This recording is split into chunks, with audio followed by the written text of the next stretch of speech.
Before we dive in, if you're enjoying immersive HFY stories like this one, make sure to hit like, drop a comment with the kind of alien species you want to see next, and subscribe so you never miss the next chapter. The transport ship rattled as it cut through the dust-laden air of Outpost Helen, its hull groaning like an exhausted animal. Sergeant Marcus Hale braced himself against the vibrating wall, steadying the crates at his feet while the pilot swore over the intercom about crosswinds and faulty stabilizers. Marcus barely heard it. He'd grown used to things falling apart around him, whether they were machines, missions, or the leadership that kept promising reinforcements. He was a human marine in a coalition base where humans were considered the softest species on the roster, useful enough to fill the lines but seldom worth listening to. He stepped out into the harsh red sunlight, dust whipping across the landing field in turbulent spirals. Alien soldiers of half a dozen species strode past without paying him any mind. Their armor gleamed with ceremonial etchings, while Marcus's was scratched bare from repeated field repairs. He adjusted his rifle strap, nodding to the quartermaster before heading toward the barracks. Roker Thane watched him from the shade of a towering cargo scaffold. Marcus felt the Varkesh warrior's stare before he saw him, a sensation like the weight of a predator's breath against the back of his neck. Roker stood a full head taller than any other soldier on base, forearms folded across his armored chest, his obsidian scales marked with white victory scars. The Varkesh spoke rarely and moved with an animal economy that unsettled most species. Marcus had seen rookies avoid entire corridors just to steer clear of him. Marcus walked straight toward him. The massive alien tilted his head, eyes narrowing with a faint glimmer of amusement. "You walk with purpose today, human?" Marcus stopped a few paces away, resisting the instinct to look up too quickly. "I walk the same every day. Purpose is all I've got." Roker's lower hands flexed, a gesture Marcus had learned meant approval. "The coalition drills begin soon. Your kind rarely participates with us." "That's because your kind puts us in the ground," Marcus replied, though there was no accusation in his voice, only fact. The Varkesh trained with the enthusiasm of warriors who believed combat was a sacred ritual. Bones frequently broke. Spirits occasionally did too. Roker stepped aside, making a path toward the training yard. "Then perhaps today you will not fall." Marcus didn't bother answering. He simply walked past him. The training yard thrummed with the ambient hum of shield generators. The ground was stained from years of battles, both simulated and real. Marcus lined up with the other coalition soldiers as the drill supervisor barked instructions. Varkesh warriors stood opposite them, towering silhouettes framed by the bright arc lights overhead. The supervisor called pairings, his voice crackling through the comm speakers. "Hale and Thane." Marcus exhaled sharply. He'd expected trouble today, he just hadn't expected it this soon. Roker approached, steps steady, posture relaxed. Marcus tightened his gloves and raised his stance. The supervisor gave the signal. Roker attacked first, a blur of movement far too fast for a creature of his size. Marcus dodged, barely avoiding a strike that would have shattered his ribs. He countered with a quick jab to Roker's side, knowing it wouldn't hurt him but hoping it would slow him. Roker parried with an upper arm, catching Marcus's forearm with the lower one. Marcus twisted free, planting his foot and swinging upward with calculated desperation. The strike connected. Roker staggered half a step. A ripple of murmurs passed through both lines of soldiers. Varkesh didn't stagger. Ever. Roker straightened with a slow, dangerous smile. "You strike without fear." "That's because I don't have time to be scared," Marcus replied through gritted teeth. Roker surged forward and swept Marcus off his feet. He hit the ground hard, dust exploding around him. Before he could rise, alarms shrieked across the base, sharp, urgent, unmistakable. Jatek swarm breach. Perimeter compromised. Every soldier froze for a fraction of a heartbeat. Then the swarm hit the western gate like a tidal wave. Black, multi-limbed drones poured through ruptured plating, their metallic screeches slicing through the air. Coalition soldiers scrambled to form defensive lines. Plasma fire erupted in chaotic arcs. Marcus grabbed his rifle and sprinted toward the civilians near the administrative dome. A family of 3 stumbled in terror as drones descended on them. Marcus fired in tight bursts, targeting weak points he'd memorized from too many grim debriefings. He kept moving, positioning himself between the civilians and the swarm, unloading round after round until the barrel steamed with heat. A drone lunged, talons outstretched. Marcus braced for impact. Roker slammed into it mid-air, forearms tearing the creature apart in a spray of sparks and shredded metal. He landed beside Marcus, breathing hard, eyes gleaming with something fierce and unreadable. You guard the helpless, Roker said over the din, even when death races toward you. That's my job, Marcus replied, stepping forward to take down another drone. Roker watched him for a fraction of a second longer than necessary. Almost contemplative. Almost reverent. The swarm shifted direction as more drones crawled over the perimeter walls. Marcus's rifle clicked dry. He switched to his sidearm, heart pounding as the sky darkened with incoming shapes. The base ground shook under the weight of the advancing mass. Roker planted himself at Marcus's side, stance wide and unyielding. Today, human, I witnessed something unexpected.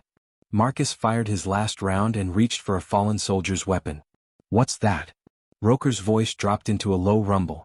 Strength worthy of leadership. A new wave of drones crested the outer ridgeline, their shadows stretching long across the scorched ground. Marcus tightened his grip and braced for the next assault, unaware that his life was about to be altered by the very predator now standing protectively beside him. The infirmary lights flickered overhead as Marcus sat on the edge of the metal cot, testing the flex in his bruised ribs. Medics rushed around him, tending to burns, punctures, and the unfortunate few who hadn't made it out of the swarm's first wave. Marcus kept his breathing steady, focusing on the rhythmic hiss of the oxygen vents rather than the memories of bodies he couldn't reach in time. The air still carried the acrid scent of melted circuitry and charred armor, a reminder of how close the base had come to falling. A shadow filled the entrance. Roker Thane ducked through the doorway, each step deliberate, his presence heavy enough to draw every eye in the room. The Varkesh warrior's armor was gouged and stained with the metallic residue of the drones he'd torn apart. He ignored the medics gesturing at him, instead walking straight toward Marcus with a resolved intensity. You fought beyond expectation, Roker said, stopping beside the cot.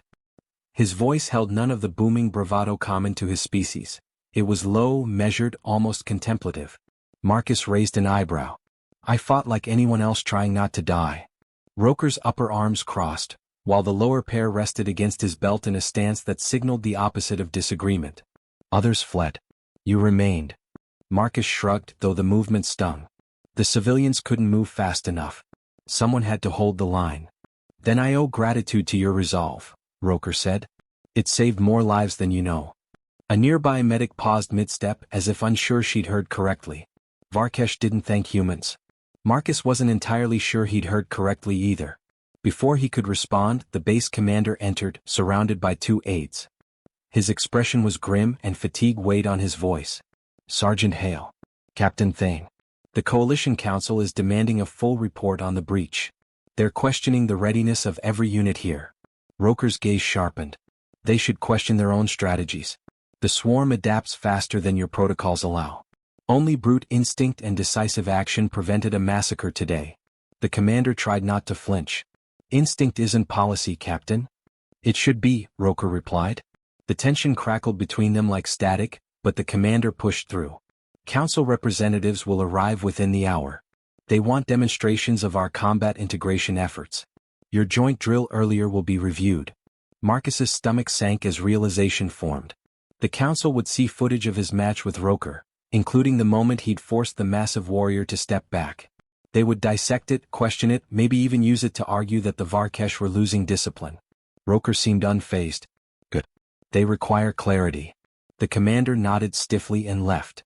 As soon as he disappeared, Roker turned to Marcus with an expression Marcus couldn't quite read, calculating, searching, almost solemn. There is a matter I must address before these council observers arrive, Roker said. A choice I have made. Marcus straightened, sensing something monumental. What choice? Roker gestured for him to follow.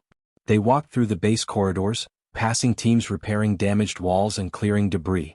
Every species moved with a sense of urgency, though many glanced at Roker and Marcus with a mixture of curiosity and unease. The Varkesh facility door opened into a massive chamber lined with ceremonial markings. The air felt heavier inside as if the space itself carried a pulse. A circle of Varkesh warriors stood waiting, their armor polished despite their visible wounds. When Marcus stepped in behind Roker, every one of them focused on him with unblinking precision. Roker spoke loudly, his voice echoing against the stonework. I bring before you the human who resisted training defeat, who held ground against the swarm, and who stood beside me without fear. One of the warriors stepped forward. Why present him here, Roker Thane? Because the Law of Fangs demands recognition when true leadership reveals itself. Marcus's pulse quickened. Something significant was unfolding, and he wasn't sure he wanted to be at the center of it. Roker moved to the center of the chamber. His 4 arms flexed with ceremonial precision as he drew his blades and embedded them into the ground. The other Varkesh inhaled sharply. Marcus recognized the gesture from briefings, an act performed before a warrior pledged allegiance. Roker faced Marcus and dropped to one knee. "I declare before my kin and the spirits of our ancestors," he said, voice steady and deep, "that I choose you, Marcus Hale, as my commander." The room fell silent. Even the ventilation hum seemed to vanish. Marcus stared at the kneeling giant, disbelief rendering him momentarily speechless. "Roker, what are you doing?" "Recognizing truth," Roker replied. "You demonstrate resolve without ego, courage without recklessness, compassion without compromise. These are qualities worthy of command." One of the warriors snarled in protest. "A human cannot lead the Varkesh. Their bones break too easily, their spirits too quickly." Roker's gaze swept across the circle. "And yet this one did not break. He did not yield. He fought beside me as a brother in arms, and he preserved lives that others would have abandoned." Marcus swallowed hard.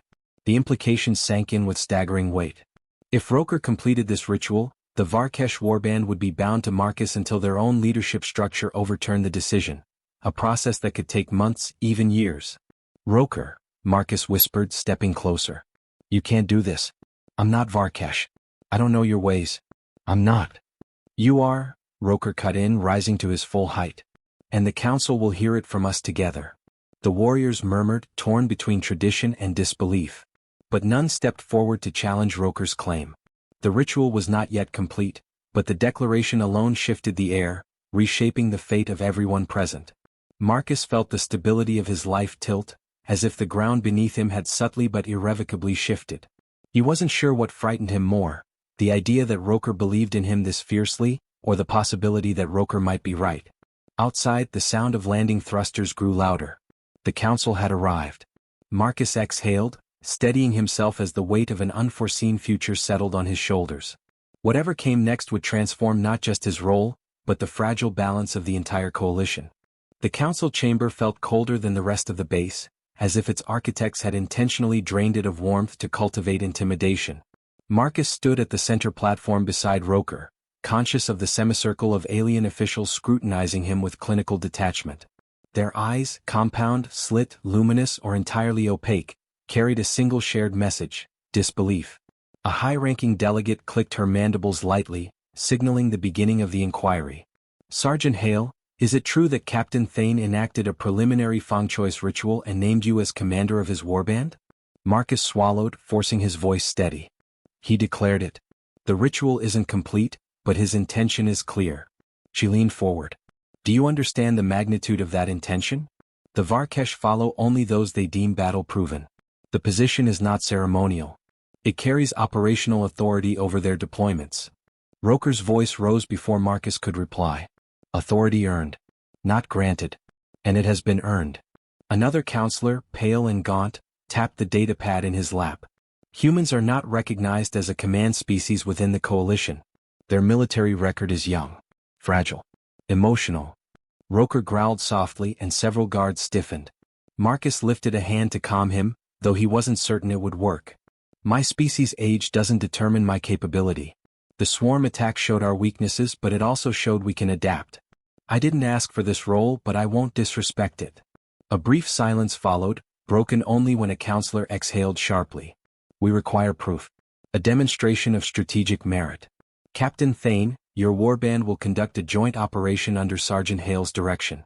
Its outcome will determine whether he may complete your ritual." Marcus felt the weight of that decree settle like a stone. A test.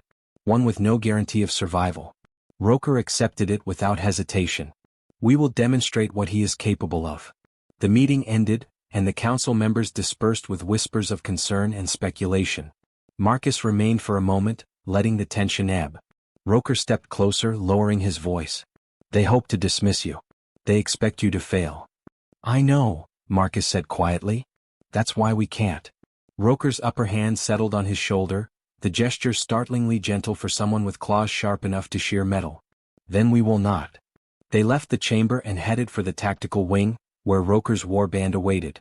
The warriors formed a precise formation as Marcus approached, their expressions unreadable. Their bodies bore the scars of countless battles, yet their posture was rigid with uncertainty. Accepting a human commander was not merely unusual, it was unheard of. Marcus projected confidence he didn't entirely feel. We're deploying to the Ardent Ridge relay station. The swarm's remnants are fortifying a tunnel network beneath the rock strata, preparing another incursion. If they establish a relay node, they'll unleash a wave we can't repel. Our job is to stop that before it starts. A warrior stepped forward, towering taller than even Roker. His voice rumbled like shifting stone. Human, why should we follow your lead into fire? Marcus met his eyes without flinching. Because I'll be in the fire with you. Because if we fail, people die. And because your captain believes in this plan. If that's good enough for him, it's good enough for me. The warrior stared for a long moment, then finally nodded. We will see your worth. Roker led them to the dropship, its hull vibrating with the hum of ready engines. Marcus reviewed the tactical feed one last time before boarding. The ridge was a labyrinth of jagged stone spires and narrow passes, terrain the swarm thrived in. If Marcus miscalculated, the warband would be trapped with no clear escape route. The dropship descended through the dusty twilight, engines roaring as the ridge formations came into view. Marcus studied the shadows below, noting movement within the cracks and fissures. Swarm drones skittered along the rock faces, clicking in rhythmic pulses that coordinated ambushes. Roker leaned close. The swarm anticipates direct assault. They expect brute force. What do you expect? A trap, Marcus said. They want to lure us into the tunnels. But we won't go in blind. The dropship touched down. Marcus signaled the warband to disembark in a fan formation, weapons angled outward. The air vibrated with low-frequency resonance emitted by the swarm, like the sound of distant grinding metal. Marcus crouched near a cluster of rock fragments and traced the pattern of dust displaced by drone limbs. The movement was too concentrated to be random. They're beneath us, he said. Right under the primary ridge seam. Roker scanned the ground with his biovisors. Confirmed. Their numbers are significant. Marcus activated a charge on his wrist pad. Then we collapse the tunnels before they can swarm us. He signaled the warband to fall back in a wide arc around the ridge. Detonation markers glowed faintly as he placed the charges along the structural weak points. Drones erupted from the ground in a sudden frenzy, metal limbs tearing at the surface. The Varkesh met them with fluid brutality, blades slicing through the air in synchronized arcs. Marcus fired his rifle into the cracks, driving the drones upward toward the waiting warriors. Roker shouted over the chaos. Now! Marcus triggered the charges. The ridge thundered as the tunnels imploded. Dust billowed upward in a violent plume, and the ground convulsed beneath their feet. Hundreds of drones were crushed or buried, their coordinated clicks abruptly silenced.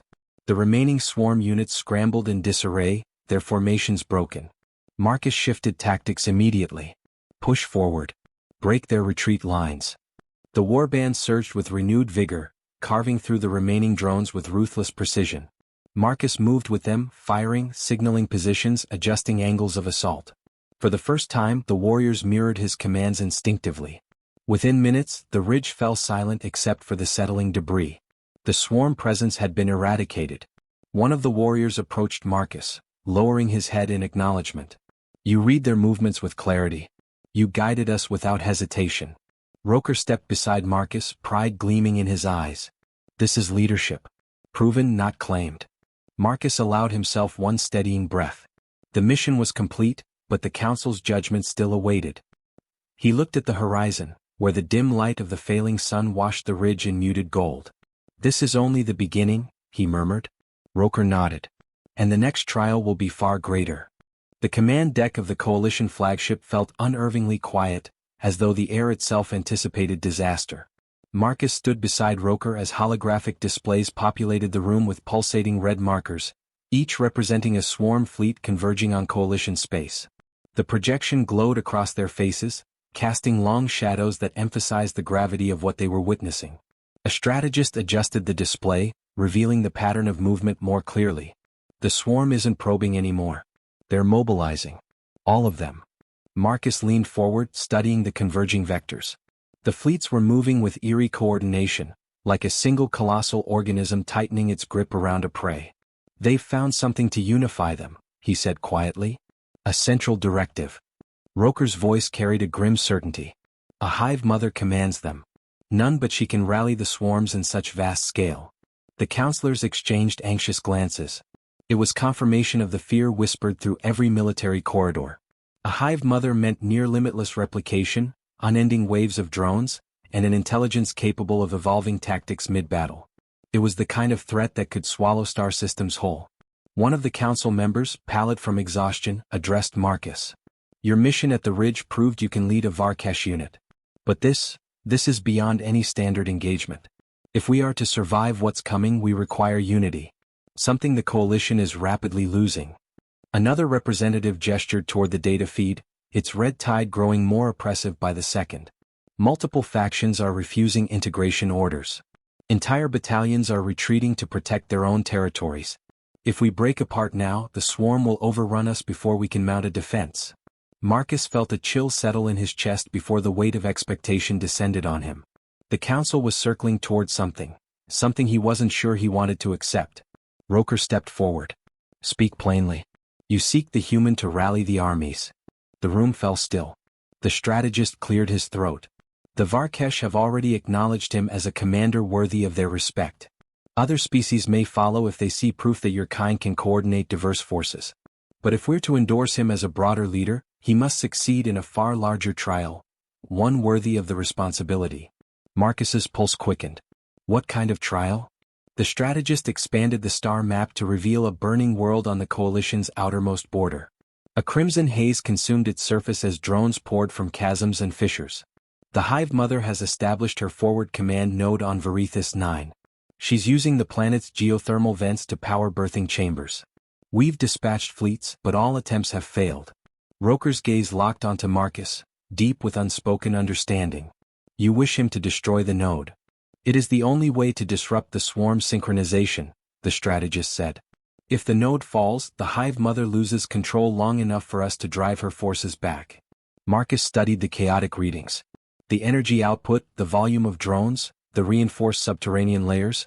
It was a fortress built from living metal and organic circuitry. A direct assault would be suicide. Which meant he had to find another way. Roker sensed his hesitation but also his determination. If you accept this task, my warband stands with you.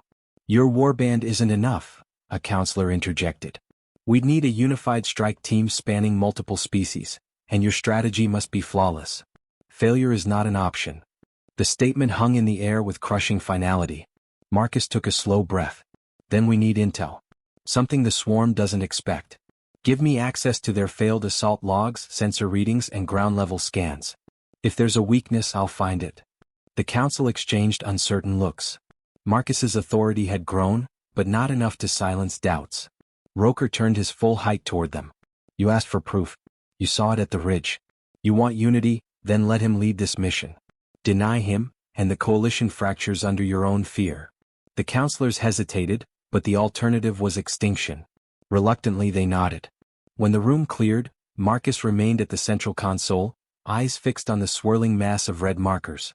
Roker stood beside him, watching with a mixture of pride and concern. You carry much now, the Varkesh said. That's one way to put it, Marcus replied, though he kept his voice steady. They're trusting me to find an answer. Not trusting, Roker corrected. Depending. There is difference. Marcus allowed himself a humorless breath. Then I can't afford to fail. Roker crossed two arms while resting the others against his weapons. Tell me your plan.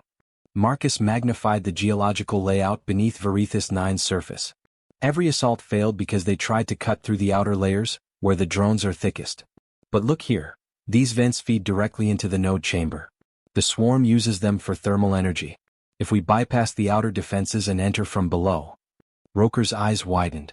We strike at the heart before the Hive Mother senses intrusion. It's risky, Marcus admitted. But it's the only part of the structure they won't expect us to target. Roker nodded slowly. Then we gather those who will follow. And we carve a path through fire. Marcus turned off the hologram.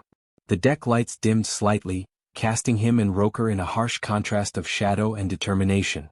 Outside the viewport, the stars seemed distant, dimmed by the knowledge that a devouring force was moving closer with every passing minute. We need to prepare, Marcus said. This mission will define everything that happens next. Roker stepped beside him, unwavering. then let it define us well. And for the first time, Marcus felt the full weight of the role thrust upon him, not as a burden, but as a calling he could no longer step away from.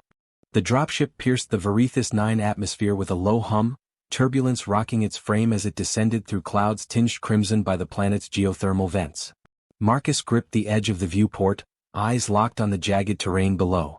Shadows stretched across fissures and craters, moving unnaturally as drones skittered in tight formations. This was the heart of the swarm, its fortress and its mind, and the weight of command pressed down on him like gravity itself. Roker stood beside him, for arms folded, gaze unflinching. The Varkesh captain exuded calm strength, yet Marcus could sense the tension beneath the scales. "Once we step out there is no turning back," Roker said. "The swarm will test every instinct, every hesitation." Marcus exhaled. "I know. And they'll have to adjust to us for once." The ramp dropped and the elite strike unit surged forward. Humans, Varkesh, and allied species flowed in formation across the rocky ground. Marcus scanned for ambush points, noting drone movement patterns he had memorized from the reconnaissance feeds. The enemy expected a frontal assault. They would not anticipate the infiltration he had planned. Roker fell into position beside him, blades drawn. "Lead human. We follow." Marcus nodded. "Stay sharp. Every misstep and we are gone." They moved through the vent tunnels, narrow and suffocating, heat from the vents licking their armor. Marcus set charges at strategic junctions, careful not to alert the Hive Mother's psychic sensors too early. Drones sensed them almost immediately, metallic limbs clawing from walls and ceilings, but the unit reacted with synchronized precision, Roker cutting a path through the nearest swarm while Marcus's tactical commands kept them moving in unpredictable patterns. As they neared the central node chamber, the psychic hum grew oppressive, a relentless pressure in their minds that threatened to unravel thought and focus. Marcus paused for a breath, closing his eyes for a fraction of a second. "The Hive Mother cannot predict human unpredictability. That's our edge," he whispered. The chamber's threshold loomed, and the ground trembled beneath the mass of drones defending it. Roker's lower arms flexed in readiness, the upper two resting on his blades. "Here, every choice is life or death," he said. "Do not falter." Marcus advanced first, signaling his team to fan out. The swarm surged, an impossible wave of teeth, claws, and jagged metal. Marcus fired his rifle, weaving between attacks while issuing rapid commands. "Left flank, push upward. Cover the vent junction. Roker, take the right." Roker's blades moved in a blur, tearing through drones with surgical precision. Sparks flew and the sound of metal tearing filled the chamber. Marcus ducked as a drone struck his shoulder, the impact rattling him, but he pressed forward. Every pulse of fear became fuel for focus. They reached the core, a pulsating lattice of organic circuitry thrumming with psychic energy. Marcus studied it carefully. One miscalculation could collapse the node and bury them all. "This is it," he muttered. "Roker, can you hold them while I place the charges?" Roker's gaze met his. "If I fall you must survive. The Warband's strength lies in you now." Marcus's hands moved quickly, planting charges at weak points in the lattice. Sparks ran across the surface as psychic feedback rippled through the room. The Hive Mother's presence surged, a towering awareness probing at their minds, testing, measuring, seeking to anticipate their every move. Marcus's heart pounded. He couldn't match its power, but he could exploit its assumptions. "You rely too much on patterns," he murmured almost to himself. "And I do not follow patterns." With the charges set, Marcus signaled retreat. "Fall back.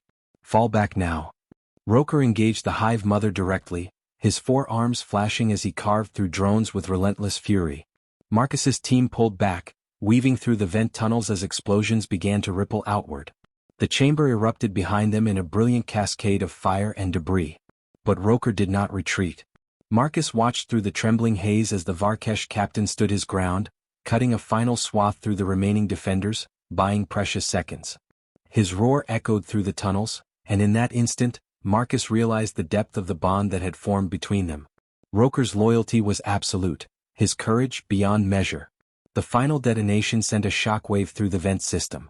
Light and heat consumed the chamber as the lattice collapsed, silencing the Hive Mother's psychic command.